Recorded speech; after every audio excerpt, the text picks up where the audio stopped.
Edged. Taken quite easily in the gully position. Oh, goodness. Poor Rifle took a while to think about it, and we have 2 and 2. It is a hat trick for Nouman Ali.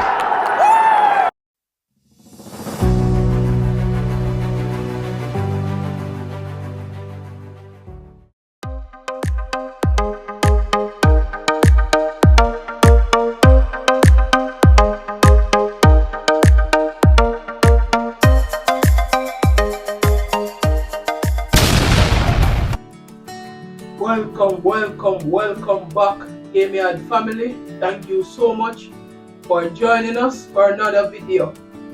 Peace and blessings one and all.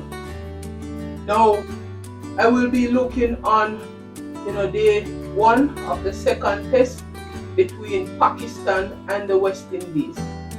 And I just want to say this up front.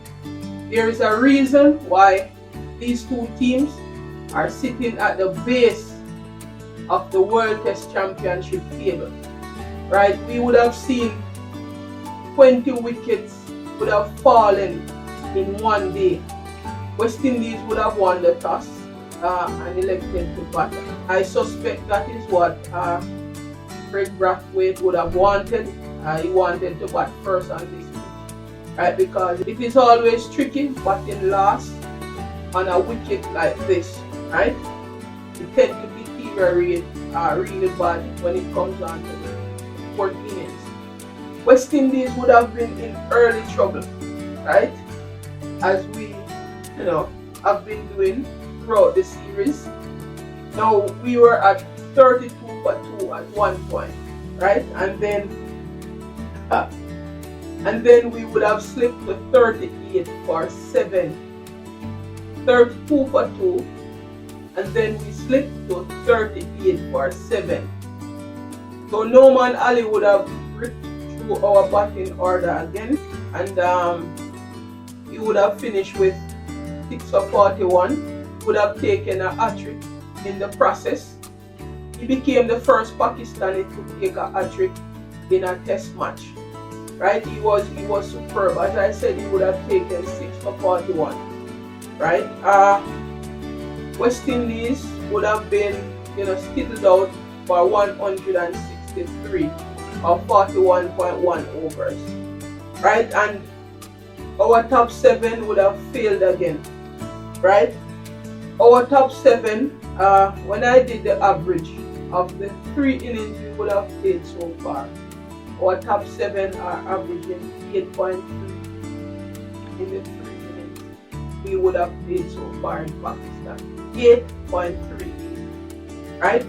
And our bottom 4, right, would have averaged over the 3 innings so far, they would have averaged 23.22, right? And they would have rescued West Indies because at one point we were at 54 for 8, right? And they would have rescued us by scoring 116 runs between them, right? So between Jamel Warrican, Huda Kishmoti, and Kimar Roach, they would have scored, and also Kevin Sinclair, even though he would have made a duck, they would have scored 116 runs, and they rescued us from 54 for 8, right, to 163 all out, right? And it's really poor the way, when you think about it, we know that the top 7 are playing with more pressure than the bottom 4, right? And that may have contributed to the bottom 4 scoring the runs because they came out playing freely, right? But separate and apart from that, our top 7 are just playing some really poor shots. I know, as I said, they would be playing under more pressure than the bottom 4, but this pitch, we can blame the pitch all we want, but there must be some accountability by our top 7 batters, right? Top 6 plus the wicketkeeper. right? We cannot be batting like this.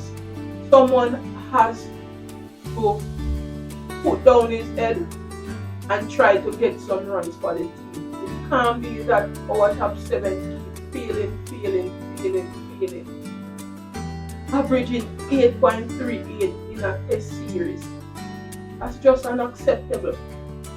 And I know there has to be some shuffling up when Sammy take over this team, right? Because we cannot continue to play, cricket like this, right? What about the fans?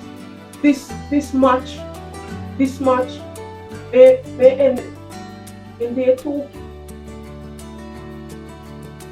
5-day test may end in day 2. The first test ended inside 3 days.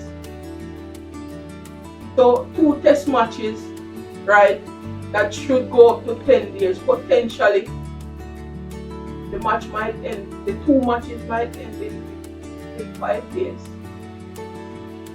But that's unacceptable. And West Indies, at one point, we lost 5 wickets of 13 balls. It is unacceptable at this level. Some changes are needed in this West Indies lineup. There has to be some accountability. We cannot be playing cricket like this. Yes, it is a wrong turner, right? But the lower order show us that runs can be scored on the wicket. Budakish played a sensible innings, very structured innings, and I must commend Budakish because he has been working on his batting, and that is obvious.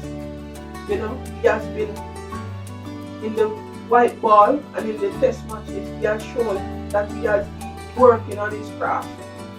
I mean, there are a lot of talks about West Indies, having a chance to win this test match. And to be honest with you, I'm going to make a very bold statement. And I hope that West Indies will prove me wrong. But I am not confident that West Indies will win this test match. Over the years, we have batted poorly in second innings.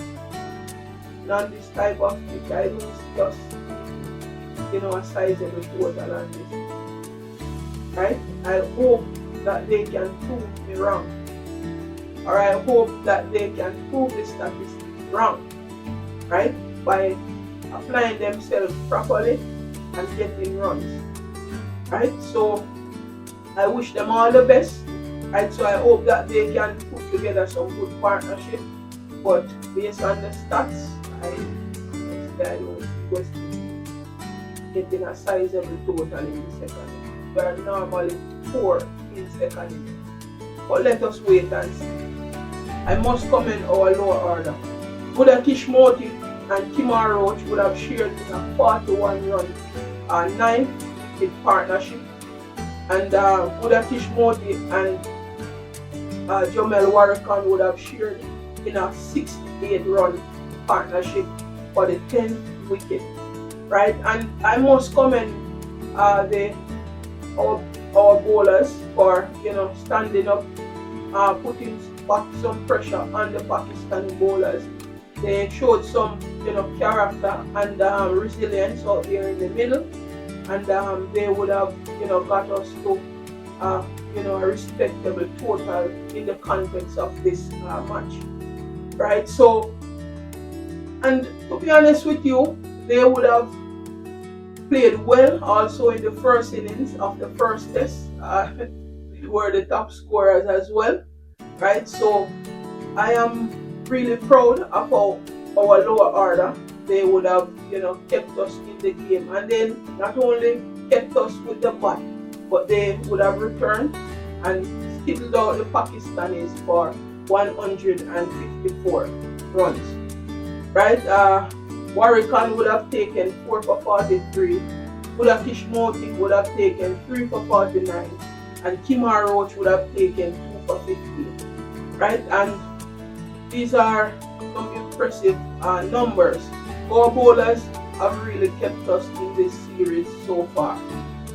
Now, there were a few pointers I wanted to share in terms of, Brathwaite captaincy. When Saad, Shakil, and Rizwan were batting, right? They were at the crease, right? And I was hoping that Craig Brathwaite would have been more aggressive. I think allowed them to score many singles and rotate the strike. And we know that Shad Shakil especially, he likes, when he comes in, he likes to take a few singles, rotate the strike, and then he try to play himself. And I think we allow them, too many singles, which I think we were more aggressive, pulling even that long off that we had, right? We could have pulled him in to the 30-yard circle, right, and create some more pressure for the two new batters, right? And we did not do that, and we allowed them to dictate, what is being done in the middle, and we have them on the ropes, and I think we should have been more aggressive, right? Building pressure on both those two batters. I think Tevin Imlach has been doing well with the gloves behind the stump. He even got a run out today as well, and just hope that he will continue to put in the work. As it relates to Amir Django and Tevin Imlach, it's very difficult to judge their performance with the bat in this series. The two test matches are very low scoring games, and to be honest with you, the pitch is very difficult to bat on, but as I said before, if you apply yourself, you can get runs on the pitch, and we would have seen that both test matches. Persons who would have applied themselves correctly to the conditions, they would have made some runs, right? But I was very surprised that we would have sent Amir Django at number 3, given the context of the game. He is on test debut, and we would have lost, right? We would have lost early wicket, and we would have sent him at number 3. I was very surprised. I know Amir Django is an opener for Trinidad and Tobago Red Force in the 4-day competition, but test level is a whole different level, so I was very surprised. They could have pushed him to about number 5 and put Kavem Ajar or Alec Athanaze with more experience at number 3, given that the wicket was spinning like that. So I think they should have shielded him a bit. I mean, at this level, you just have to be prepared for whatever you are asked to do. But I think the coach, or the captain could have tweaked the batting order a bit. I know that Django would have come in for Casey Carty, right?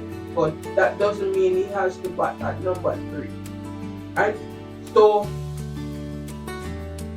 looking, previewing day 2.